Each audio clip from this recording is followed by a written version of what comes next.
Hi, this is Chris George, a medical oncologist at Del Mar Hospital, and I'm at Living Well Cancer Center in Geneva, Illinois today. And we're doing something a little bit different today. We wanted to talk about cancer patients, but really how it pertains to the emergency room. And since I don't work in the emergency room, and that's not really my comfort zone, we brought in a guest today, Dr. Parkson Lin, who's one of the ER physicians at Del Mar Hospital and Associate EMS Director there. And he's going to tell us a little bit about what it's like to work in the emergency room and what it's like to take care of cancer patients. I know most of our patients who have cancer do have experience going to the emergency room.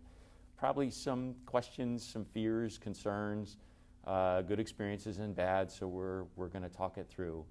Dr. Lin and I talked about social distancing and good practices before the interview, and we decided to wear masks. I hope people can still hear us. If that's not the case, please tell us in the comments section, and we'll try to do the best we can. So Dr. Lin, thank you for coming out and talking to us today. I was wondering if you could just talk a little bit about your job, where you work, how long you've been here. I think you and I have worked together for 10 years probably at Del Mar, maybe longer. Right. But yeah, if you could just say what it's like to work at Del Mar ER. Sure. Thank you for having me, Dr. George. So I've been at Del Mar Hospital for about 9 years now. Our group is Valley Emergency Care Management, and we are the emergency physician group that works at Del Mar. We have about 16 physicians and 6 to 7 advanced nurse practitioners. Most people don't realize this, but emergency medicine physicians are required to go through postgraduate training. All of us are board certified in emergency medicine. Depending on which program you go to, our training includes 3 to 5 years of postgraduate training after medical school. And then afterwards, we have to be board certified in our specialty, which is emergency medicine. Our ER has about 28 beds. That's at Del Mar? Yeah, at Del Mar. And we typically see about 40 to 45,000 patients a year. Currently, we are starting to see our volumes creep back up with COVID. What happened during COVID with volumes? Right, so during COVID, people were scared to come in. And our volumes, we typically see about 115 patients a day. We went all the way down to about 60 patients a day during COVID. And I think it was because of the fear. People didn't want to be exposed to it and catch it. But we had good plans in place to avoid that. But now we're starting to see our normal people come in, because if you're having a potential heart attack or potential stroke, we want you to come in and get the care you need. So how have you changed your approach to seeing patients to prevent COVID exposures for these patients? Right, and this is a lot of this is based on medical literature and medical data. So we have the amazing support of Northwestern Medicine and Del Mar Hospital that initially we when there were not a lot of testing available, we would limit the number of visitors available in the hospital. But now, when you come in and you're coming as a visitor or a patient, everyone gets screened, meaning you get screening questions about fever, coughing, and if you screen positive, then you're not allowed to come in if you're a visitor. But if you are a patient, we try to isolate all the potential COVID patients into their rooms. The beauty of our hospital is every one of our ER rooms are private. So they're a private door, there are no curtains or anything like that, they're all closed doors. So it's pretty safe. And we do get those concerns from patients, but I feel very confident that we keep our staff and the clientele safe. Did you have a lot of COVID patients in the ER during the surge? I think was what, late April or May? Right. So Illinois surge was around late April, early May. We did see a handful of patients, and at Del Mar we did get plenty of COVID patients, but it was nothing like downtown Chicago. Okay. So I think we had the time and resources available to take care of these patients. Yeah. So I'm interested. So you had patients coming in and out of the emergency room who actually had COVID. So did the doctors and nurses taking care of these patients, the respiratory technicians, did they get the virus? Was there a lot of transmission from? No, there. I know, and to keep everything private, I think there was only 1 or 2 people that ever got it in our department. But most of the people, we had the appropriate PPE. What's PPE? Personal protective equipment. Okay. So we had enough N95 masks, PAPRs, which are big hoods that we wear with air blowing in them, and we had gowns. So we have been able to keep all our patients and staff very healthy and safe. So if doctors and providers and patients are doing, washing their hands and wearing the mask and stuff, it sounds like the risk of transmission is pretty low. It is pretty low at our hospital. I know there has not been, from the emergency department's perspective, I don't think there's been many cases from staff. That's amazing. Yeah. I heard it. Some of the bigger hospitals, CDH and the intensive care unit, where they had dozens of patients with COVID, they didn't have any transmissions to medical staff, which I think is kind of astounding. Yeah. How are the COVID numbers now relative to the surge? Oh, they're low. So we're seeing like the South right now. They're definitely lower than previous, and even as a hospital admitted patient, and they're just a handful. So it's pretty safe to come in now if you need to. So as the COVID numbers go down, have you changed the way you approach the patients or the waiting room or are you still doing the same? We're still doing something similar. So initially we were expecting a big surge. We had the busiest tent, which is the mobile tent from the state of Illinois. We set it up outside the hospital. And we were using that for the first couple of weeks, but because of the volumes decreased, we weren't seeing much traffic through there. Yeah. Given that we have private rooms, we try to get patients back as soon as we can if they're available. I think we have, right now, we're doing well. We have plenty of resources, and I think we have the capabilities to take care of these patients. That's great. Yeah. That's great. I know at the Cancer Center we have screening measures in place too. And we haven't seen any transmissions over there as well, and I don't think any patients have come down, so it's been quite good. So you're training. So I'm primarily a cancer doctor, so I take care of cancer patients. You could take care of a gunshot wound or a heart attack or a pregnant woman or pediatrics or everything. Is that correct? So that's the beauty of the training of emergency medicine. The little phrase is jack of all trades, master of none. We'd like to think it's jack of all trades, master of emergency medicine. So you're correct, Dr. George. We are 24/7 gig, and we see everything that comes through the door or comes in by ambulance. We do see motor vehicle collisions. We do see the knife and gun club, what we call it, but we rarely see that out here at Delnor. We do see a handful of those in a year. But we also treat patients with sepsis or patients with simple cuts or sprained ankles, to rule out fractures. So anything that you can think of that you would present to the emergency department, we see. So on an average shift, I know my cancer patients go to the ER sometimes. Do you see cancer patients in the emergency department? We do. We do sometimes see cancer patients in the emergency department. I think the relationship with our ED and your cancer center is great. If you guys know a patient is coming over, you guys will typically give us a call and heads up, tell us about the patient and what your recommendations are. And we usually, the way it works is after we take that phone call, we write this information down, and we disperse the information to the triage. Okay. So if we know that this patient is coming and needs emergent or urgent care, we try to get them back immediately and start the therapy that they need. So frequently you have kind of a heads up that a cancer patient's coming in. And absolutely. So is that handoff helpful? It's absolutely helpful because being an emergency physician, sometimes we don't keep as up to date about the new immunotherapies or chemotherapies that you guys are treating these patients with, and the conversations that we have gives us that little boost of knowledge and assistance that we need. That's great. Yeah.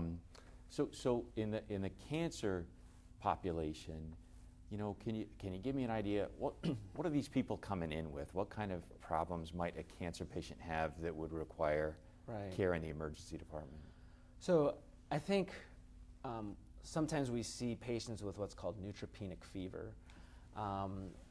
When patients are getting chemotherapy, the chemo is aimed to kill the cancer cells. And you could speak more to this than I could, but the caveat is sometimes it can attack the bone marrow. So their immune system is not where it should be. Correct. Okay. So when their immune system drops, then these patients get a fever and they have to come in. So when we see these patients, we have to potentially treat them like sepsis, get blood cultures, blood work, make sure their blood counts are stable. Oftentimes, when they're having a fever, we find that their blood counts are low, and we have to admit these patients to the hospital for IV antibiotics, because sometimes just taking pill antibiotics will not be sufficient. So in a patient like that who's got a fever and doesn't have, their immune system's not fully functional, sometimes those infections can become life-threatening much more quickly than in someone who's not getting chemotherapy. That's fair? That's fair. That's definitely correct. And I know patients, I hope I don't offend you. Sometimes patients dread coming to the emergency room. Right. But in that case, it sounds like it would be really important. What sorts of things do you do in the emergency room to take care of them before they, come into the hospital? Right. So how we like to think that we're the front door of the hospital. We get things started for these patients. Typically, when you come in, you get triage right away by a triage nurse, and that's what the triage process is. They try to see who can wait a little bit if there's a big wait time versus who needs to come back immediately to the back room. So what they do is get the vitals, get the history, and then sometimes they start workups like EKG and blood work already right when you get in. So typically we like to send all the blood cultures, blood tests, and then start IV fluids. After we get testing done, if they need imaging like X-ray or CT, then we would start some antibiotics if they needed for these patients with fevers. How do you make the decision whether a patient needs to come into the hospital or go home after the ER visit? That must be hard sometimes. Right.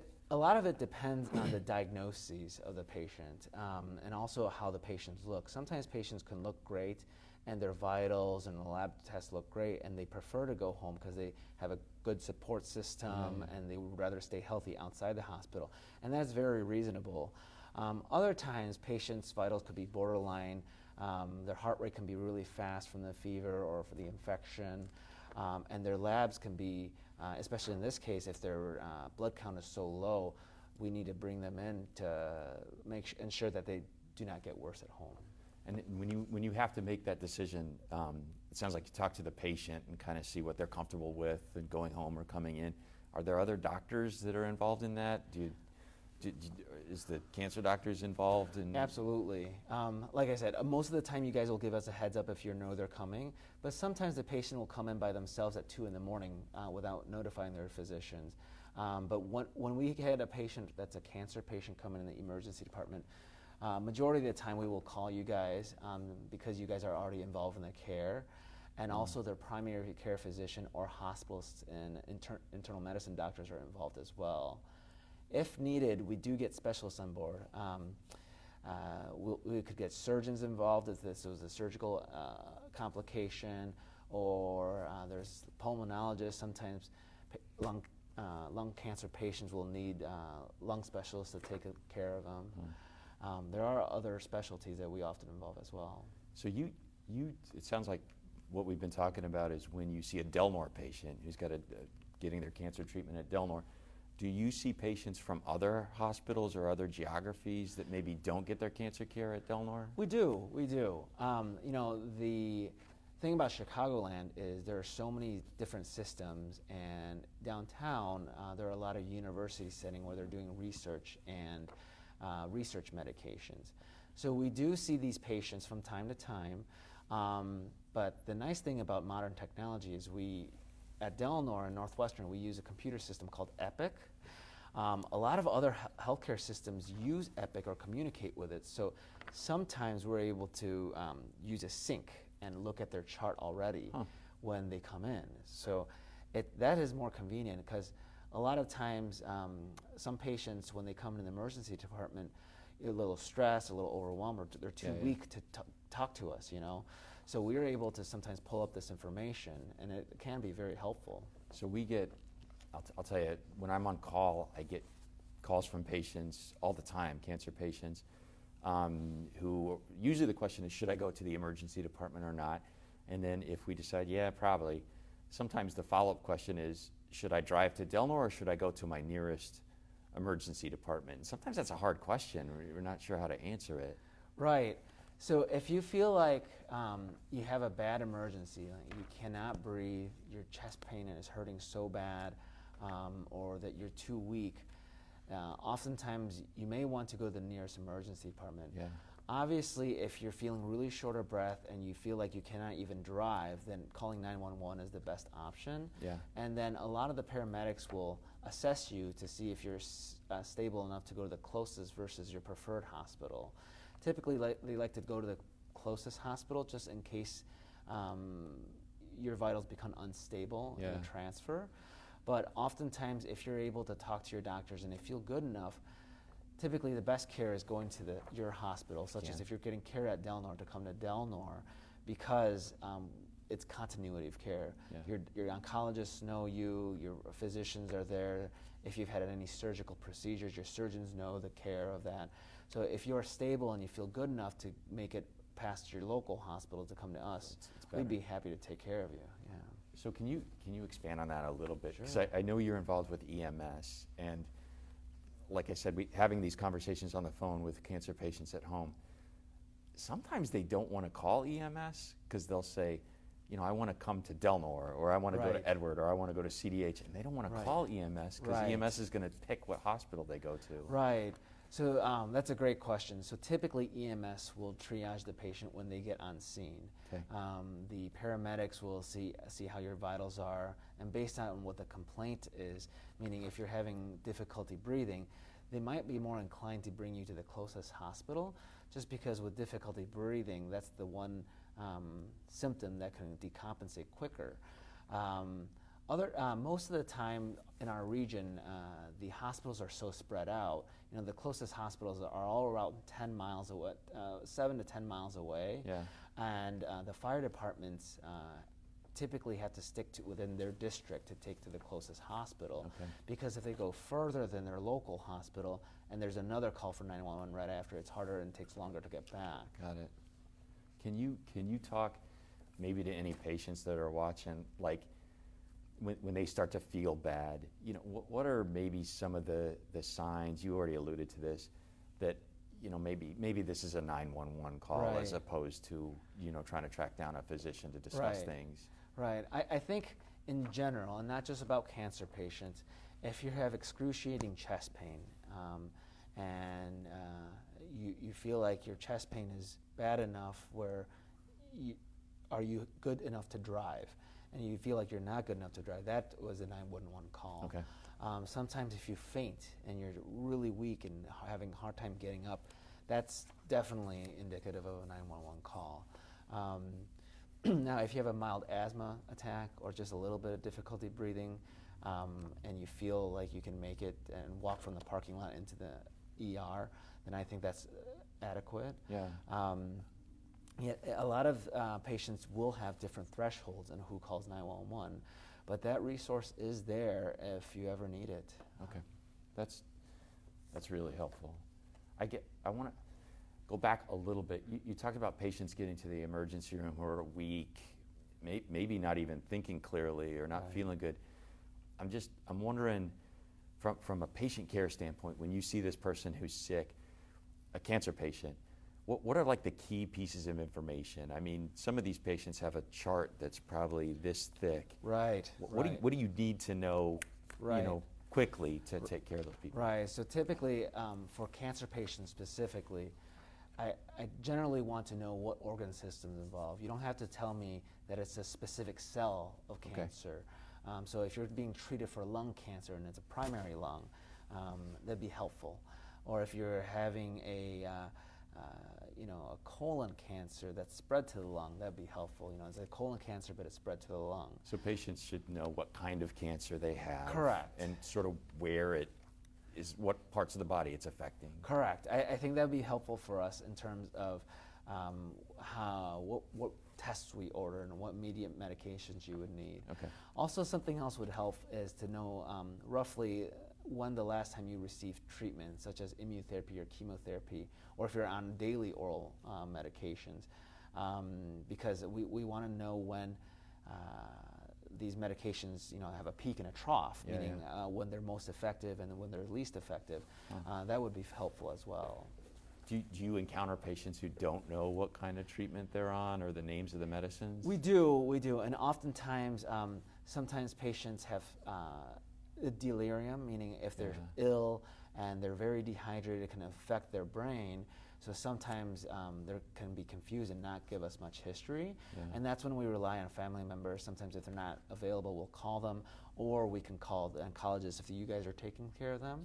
And also going through the chart is helpful as well. How, you talked about family. Are there visitor restrictions now with the ER? If a cancer patient shows up, can they bring their support system back? So it's a fluid situation because just I think the Northwestern system is changing their restrictions for visitors right now with COVID based on the numbers. Initially, when the peak was in Chicago and in the suburbs, we weren't allowing any visitors for any patients unless they were minors. So under 18, then they were allowed one parent. Now that our numbers have decreased, and we've done a great job in Illinois about doing that, we are allowing one visitor per adult, and to minimize potential exposures to these patients, we're allowing one visitor only. They can't interchange. So if I'm coming in, if I'm a patient and I have my wife coming in, it's only her that can come in. She can't swap out with another visitor to prevent further exposures. That's interesting. Still at the cancer center, we have a no visitor policy that we're pretty rigid on. And I don't know if you agree, but we sort of think that the reason that Illinois as a state is doing better with COVID than some other regions is because of these measures. And I think so. And the masking is very helpful too. As soon as someone comes in the hospital, they're given one of our medical masks as opposed to the cloth masks. And in public, I wear a cloth mask that is homemade by my wife. Thank you. But when I'm at the hospital, we wear these. They have more layers typically, and they do a better job. So another disincentive I would say about my patients wanting to go to the emergency room is, I'm sure I'm not telling you something you don't know, but they have to wait.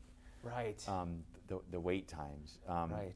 Is there? Are there times when the ER is particularly busy or particularly not busy if a patient maybe had some flexibility about when they wanted to be seen? Right, that's a great question. So statistically, and we measure these statistics monthly, and we compare on graphs, and it's generally the same thing throughout the country. Most ERs are busiest on Mondays and Tuesdays. So those are the busiest days typically. Busiest Mondays and Tuesdays? Correct. We see the most patients on Mondays and Tuesdays. And that's a general. Sometimes we might have a good Monday, but... that's funny because primary care offices are open on Mondays and Tuesdays.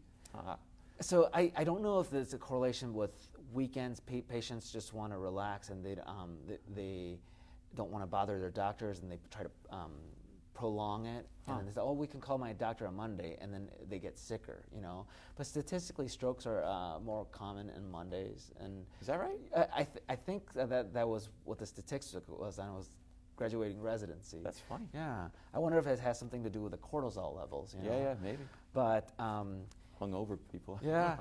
But in terms of timing of the day, so typically we will, and our staffing for our emergency department is, we staff it appropriately to the time of how many patients check in. Okay.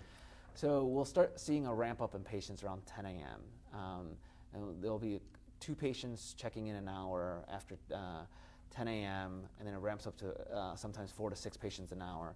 in the afternoons, and it won't start dying down until after 9 or 10 p.m. Wow. So for about that 6 to 8 hour, sometimes 10-hour interval, there's a lot of patients checking in. And that's why you often see in the afternoons and early evenings, that's when there's wait times in the emergency department. Because we have 28 beds available. So we'll bring patients back to all the rooms, and all the rooms are taken. Okay. But a lot of these tests will take time. So running the blood work takes an hour to run on the laboratory tests, and then the CAT scan takes about 2 hours to process and for the radiologist to take a look at it. And that's why during these times we have to have the patients wait in their private rooms and wait for these tests. What's the least busy days?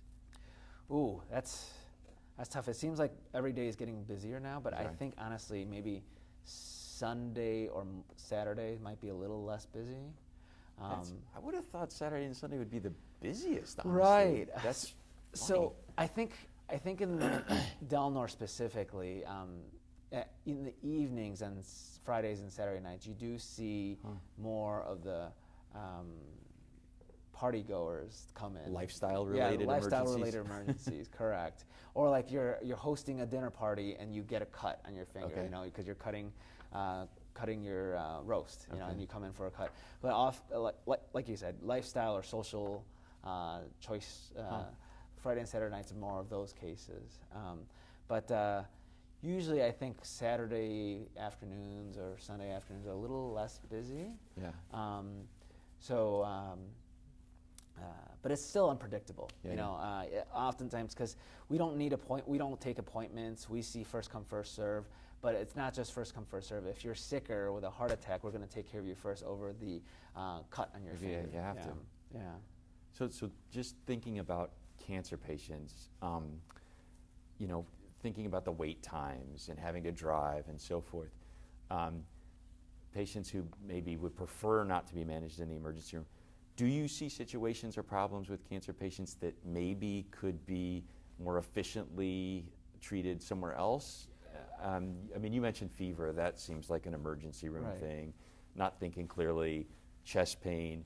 But are there other things that you look at the cancer patient and say, man, why didn't you just call your doctor and they could have dealt with this over the phone? Or So honestly, you guys do such a good job of trying to keep your patients out of the ER, and we thank you for that because, and I think the patients are very thankful of that.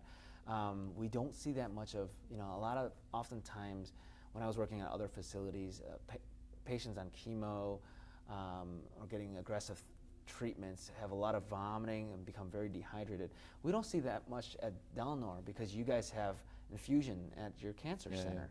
And you guys, I know because I have a family member who went through cancer you guys took care of.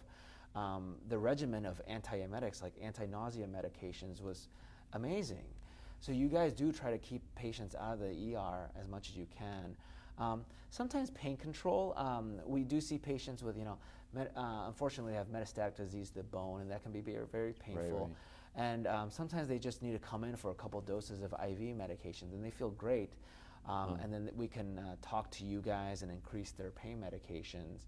I think pain control can be one that, depending on the patient's threshold for pain, sometimes they can be managed outpatient. Other times, if they're just feeling weak and they need physical therapy, then we have case managers help set up for home health care and physical therapy outpatient. And so, because if we're not finding any bad emergencies that don't require admission, sometimes alternate outpatient therapies help. I appreciate you saying what you said, but we really do try to manage nausea and dehydration and people who need a blood transfusion. Right. We feel like we're sort of embarrassed if those things end up in the emergency room. That's not always good for the patient, and Sure. I know you guys, like you said, it could be a busy time and you've got a lot of other more pressing needs like heart attacks or gunshot wounds or something. Sure. We try to keep people, to use the emergency room as appropriately as we can. Right, and I honestly feel like most of the time, a majority of the time, it is very appropriate when you guys send patients to us. Okay. But sometimes we agree with you.